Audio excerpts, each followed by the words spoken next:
Bonjour à tous, nous allons nous retrouver dans cette vidéo pour parler de l'algorithme de Dijkstra. Donc, l'algorithme de Dijkstra, c'est un algorithme qui permet de trouver le plus court chemin entre deux points dans un graphe. Donc on va donner un exemple de graphe. Donc ici, j'ai mis un graphe donc, où il y a 7 sommets, A, B, C, E, A, B, C, E, F, G et H. Et donc on veut trouver la distance du plus court chemin entre un sommet source, alors ici on va prendre A, je l'ai colorié en orange, et les autres sommets. Pour ça, on va utiliser un dictionnaire D, donc un dictionnaire des distances, et un dictionnaire P des prédécesseurs. Donc si on donne un exemple de ce que ça veut dire que D de H, ici, vaudra à la fin la distance du plus court chemin de A à H, et P de H sera le prédécesseur du chemin par rapport à H, donc c'est-à-dire que ce sera le dernier sommet par lequel il faut passer avant d'arriver à H. Donc peut-être que P de H égale C, autrement dit, votre chemin, il ira de A à C, puis de C directement à H, via l'arête, ici, qui relie C à H, qui a une valeur 50. Alors c'est pas forcément ça la réponse finale, hein, mais c'est un exemple. Donc comment on va faire cet algorithme? Donc en fait, on va procéder par étapes, et il y a une étape d'initialisation, euh, qui consiste à dire, ben, on va partir des distances. Au début, ben, D de A, donc c'est la distance du plus court chemin qui mène de A à A. Donc on dit que par convention, ça vaut 0, parce que si on est déjà en A et qu'on veut aller en A, ben, il n'y a rien à faire, il n'y a que aller à plus infini. Quant aux autres, comme les distances, on ne les connaît pas encore, et ben, on va mettre par convention plus l'infini. On ne connaît pas encore de chemin qui mène à ces points. Et P de A, bah, on va dire que ça vaut A, aussi un peu par convention. Ça veut dire que si vous êtes en A et que vous voulez aller à A, par quel sommet il faut passer avant d'aller à A? Bah, comme vous êtes déjà en A, on va dire que c'est A. Voilà. Donc ça, c'est l'initialisation. Ensuite, à chaque étape, on vous dit qu'il faut prendre un chemin. On vous dit qu'il faut prendre le sommet non traité le plus proche de A. On va le noter D. Alors, c'est-à-dire quoi le plus proche? Eh ben, c'est celui dont la distance euh, à A est la plus petite. Alors non traité, c'est quoi? C'est qu'on va avoir une liste de points traités, où à chaque étape, on va traiter un point et on le rajoutera à la liste. Donc au début, toutes mes distances, elles valent plus l'infini, sauf la première qui vaut 0. Donc c'est qui le sommet le plus proche de A? Bah, c'est A. Donc, eh bien, ici, j'ai indiqué que c'est A le plus proche, donc c'est lui. Donc, je choisis le sommet le plus proche de A, donc ici c'est A. Je le rajoute, donc je l'appelle sommet, et je l'ajoute à la liste D. Donc à l'étape 1, maintenant, je rajoute. Et pour chaque voisin de ce sommet, donc ici A, on voit si D de sommet plus la valeur de l'arc qui relie sommet à voisin est plus petit que D de voisin. Qu'est-ce que ça veut dire? Ça veut dire que pour aller de A à sommet, il me faut une certaine distance, c'est D de sommet, plus aller d'un sommet à un de ses voisins, il me faut une certaine distance. On va voir si la somme des deux me donne un chemin plus petit. Si oui, bah, ça veut dire que j'ai trouvé un nouveau chemin qui est plus court que le chemin que j'avais actuellement. Dans ce cas, c'est pour ça que j'utiliserai D de voisin et P de sommet. Donc, regardons ici pour A. Donc ici A, c'est donc A, il a trois voisins, donc B, C et E. Donc si je regarde d'abord pour B, je m'aperçois que D de A ici vaut 0, plus quand je rajoute la valeur de l'arc qui relie A à B, j'ai une distance de 4. Donc pour aller de A à B, ben, au début j'avais une distance de plus infinie parce que je ne connaissais pas de chemin. Maintenant j'en ai un chemin et il vaut 4. Pareil, si je veux regarder la valeur de l'arête qui mène de A à C, elle vaut 1. Donc ici, pour aller de A à C, maintenant j'ai une distance qui vaut 1. Et pour pareil aller de A à E, eh ben, j'ai une distance qui vaut 3. Et ça, c'est mes trois voisins de A. Et donc, ben, les autres, j'y ai pas encore accès. Donc pour l'instant, je ne les modifie pas, ils valent toujours plus infini. Ensuite, il faut que je m'intéresse au prédécesseur. Donc P de A, bah, pour aller à A, lui, il n'a pas bougé. Mais par contre, P de B, vous voyez, pour aller en A à B, là, j'ai trouvé un chemin qui était aller de A à B. Parce que j'étais avec le sommet traité A. Donc ici, je mets que pour aller à B, actuellement, il faut que je passe par A. Pour mes trois voisins A, C et E. Et voilà, j'ai fini la première étape. Alors, la distance de A à A, elle n'a pas bougé, elle vaut toujours 0. Voilà. Et à chaque étape, je fais pareil. Je trouve le sommet le plus proche de A, et je le traite. Donc ici, maintenant que j'ai fini l'étape 1, je cherche dans la liste quel est le sommet le plus proche. Ici, je vois que c'est pour, C, puisque j'ai une distance de 1, donc je vais traiter le point C. Donc je rajoute à ma liste des points C. Et je vais faire pareil pour C. C, je vais regarder tous les voisins de C. Il a 3 voisins, H, G et E. Donc si je regarde, pour aller de A à C, il me faut une distance qui est de 1, et pour aller de C à E, il me faut une distance qui est de 2. Donc maintenant, j'ai un chemin qui mène de A à E, qui a une valeur 2. Donc j'ai une valeur plus petite. Donc ici, je peux changer la valeur. De même, pour aller à H, il me faut euh, parcourir 50 entre C et H, et une valeur entre A et C de 1, puisque D de C vaut 1. Donc ici, maintenant, j'ai un chemin qui me permet d'aller à H, et c'est une valeur de 51. Et le dernier voisin que j'ai de C, pardon, c'est 50, c'est aussi une distance de 51 qu'il me faut. Et là, ces 3 points, pour l'instant, pour y aller, il faut que je passe par C. Donc je vais modifier les prédécesseurs de ces points-là. Donc E, maintenant, son prédécesseur c'est C. Et puis GH, qui au début n'avait pas de prédécesseur, il n'y avait pas encore de valeur dans ces dictionnaires. Maintenant, je les rajoute et c'est C. Et toutes les valeurs que je n'ai pas bougées, je ne les bouge pas, donc je les recopie. 0, 4, 1, plus l'infini, A, A, A.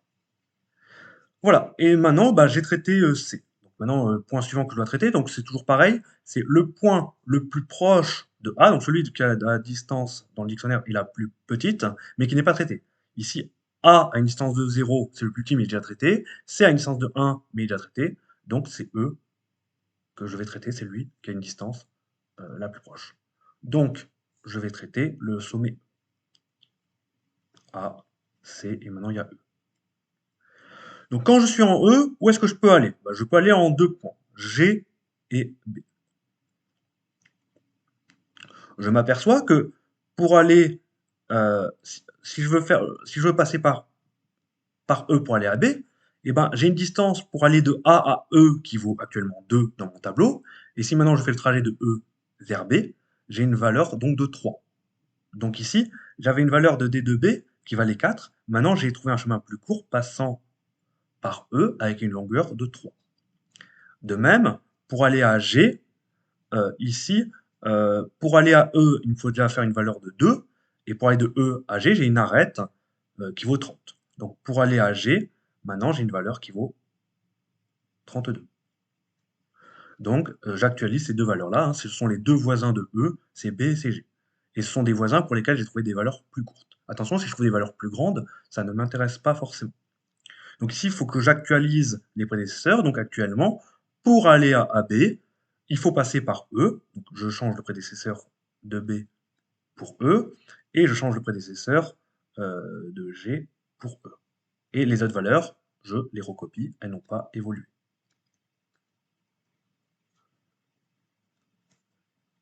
Voilà, celles qui n'ont pas évolué, il faut les recopier. Plus l'infini, donc 2, 1, et toujours 0. Et ensuite, je continue. Je cherche dans mon tableau de distance le sommet le plus proche de A pour le tableau D, mais qui n'était pas traité. Donc 0, A, C et E ont été traités, donc maintenant il faut que je passe à B.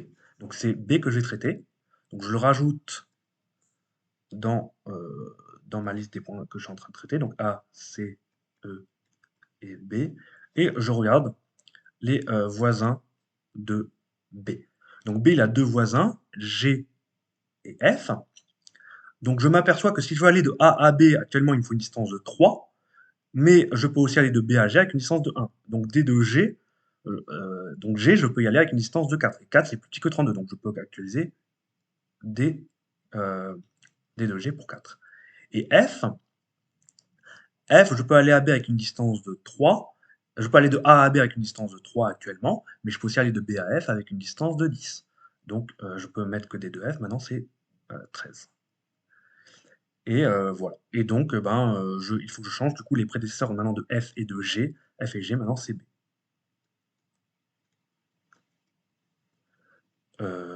Pardon, c'est B ici.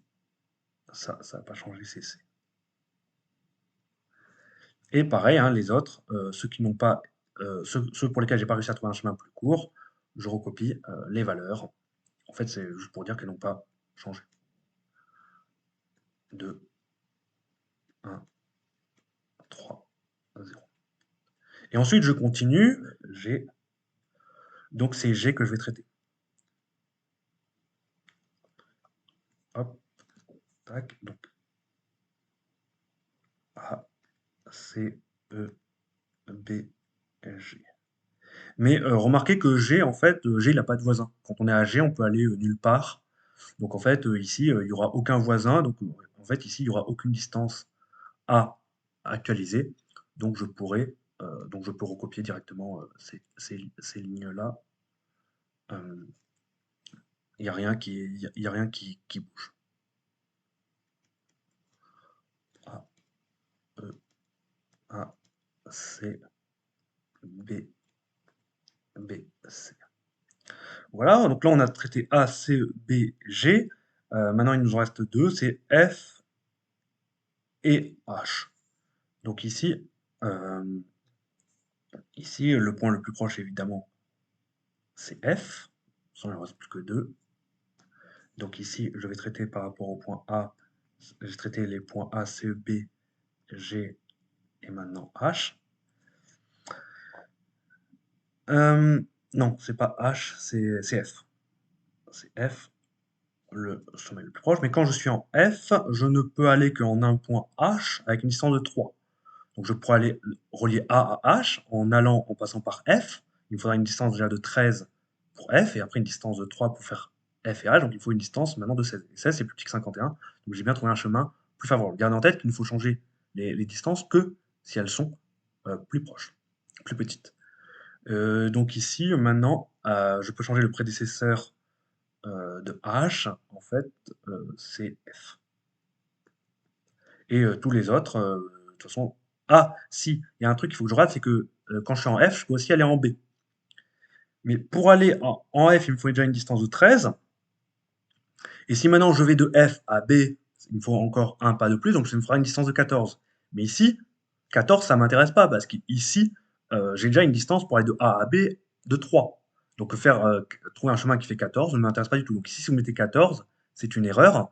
14, c'est pas une distance plus petite, c'est une distance plus grande. Et moi, la distance plus grande, ça m'intéresse pas. Ce qui compte, c'est de trouver le chemin le plus court, pas le chemin le plus long. Donc ici, il ne faut pas mettre 14.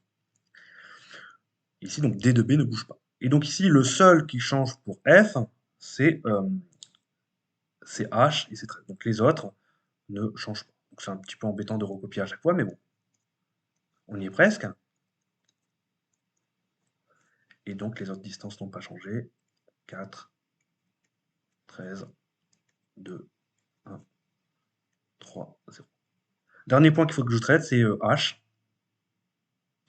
Donc A, C, E, B, G, F, H. Donc actuellement, pour aller à H, il me faut une distance de 16. Mais quand je suis à H, je peux aller que à G. euh, et donc, ça me fera une distance de 16 plus 8, 24. Donc ici, attention, oui, on peut aller à G avec une distance totale de 24, mais ici, c'est déjà plus grand que 4, donc ce n'est pas une bonne idée. Donc ici, il ne faut pas actualiser ce 4-là.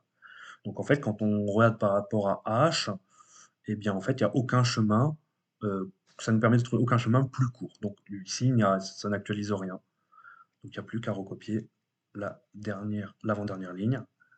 Ici, on n'a pas gagné euh, un seul, euh, une seule seconde.